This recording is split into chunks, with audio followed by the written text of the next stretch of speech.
Magandang araw po sa ating lahat. Sama-sama nating pakinggan ang Ebanghelyo ngayong araw. Naway magbigay ito ng liwanag at pag-asa sa ating buhay.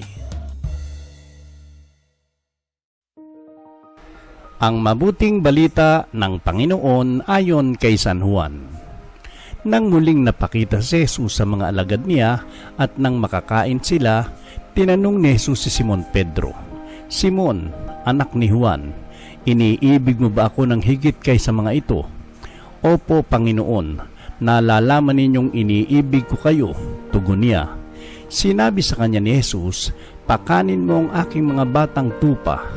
Muli siyang tinanong ni Jesus, "Simon, anak ni Juan, iniibig mo ba ako?" Sumagot si Pedro, "Opo, Panginoon, nalalaman ninyong iniibig ko kayo." Ani Jesus, "Pangalagaan mo ang aking mga tupa." Pangatlong ulit tinanong siya ni Jesus, "Simon, anak ni Juan, iniibig mo ba ako?" Nalungkot si Pedro sapagkat makaikatlo siyang tinanong, "Iniibig mo ba ako?" At sumagot siya, "Panginoon, nalalaman po ninyo ang lahat ng bagay. Nalalaman ninyong iniibig ko kayo." Sinabi sa kanya ni Jesus, "Pakanin mo ang aking mga tupa." Tandaan mo, noong kabataan mo pa, ikaw ang nagbibihis sa iyong sarili at lumalakad ka kung saan mo ibig.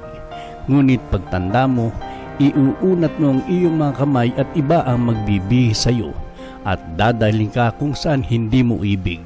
Sinabi niya ito upang ipakilala kung paano mamamatay si Pedro at sa gayoy mapararangalan niya ang Diyos. Pagkatapos, sinabi sa kanya ni Jesus, "Sumunod ka sa akin." Ang mabuting balita ng Panginoon. Mapagpalang araw ng linggo po sa ating lahat. Sa Ebanghelyo ngayon, 3 ulit na tinanong ni Jesus si Pedro, "Iniibig mo ba ako?" 3 beses kasing itinanggi ni Pedro si Jesus bago siya ipinako sa krus. Ngunit sa halip na sisihin o parusahan si Pedro, binigyan siya ni Jesus ng pagkakataong maibalik ang kanyang pananampalataya at pagmamahal. Ipinapakita nito na ang Panginoon ay Diyos ng pangalawang pagkakataon. Kahit tayo nagkukulang, nadadapa at nagkakasala, hindi tayo sinusukuan ng Diyos. Sa halip, tinatawag niya tayong bumalik sa Kanya at muling maglingkod ng may tapat na puso. Ang tanong ni Jesus kay Pedro ay tanong din niya sa bawat isa sa atin ngayon. Iniibig mo ba ako? Hindi sapat ang pagsasabing mahal natin ng Diyos sa pamamagitan lamang ng salita. Ang tunay na pag-ibig sa Kanya ay nakikita sa ating pagsunod, paglilingkod, pagpapatawad at pagmamalasakit sa ating kapwa. Kapag sumagot tayo ng "Opo, Panginoon, mahal kita," inaanyayahan din tayong sundan siya sa landas ng sakripisyo, katapatan at pagtitiwala. Ang pagiging alagad ni Kristo ay hindi laging madali, ngunit ang kanyang biyaya ay nagbibigay sa atin ng lakas upang manatiling tapat hanggang wakas. Manalangin tayo. Panginoong Jesus, salamat po sa iyong walang hanggang pagmamahal at awa. Tulad ni Pedro, madalas po akong nagkukulang at nagiging mahina sa aking pananampalataya. Patawarin mo po ako sa mga pagkakataong hindi kita na ipapakita sa aking mga salita at gawa. Tulungan mo po akong mahalin ka ng buong puso, buong isip at buong kaluluwa.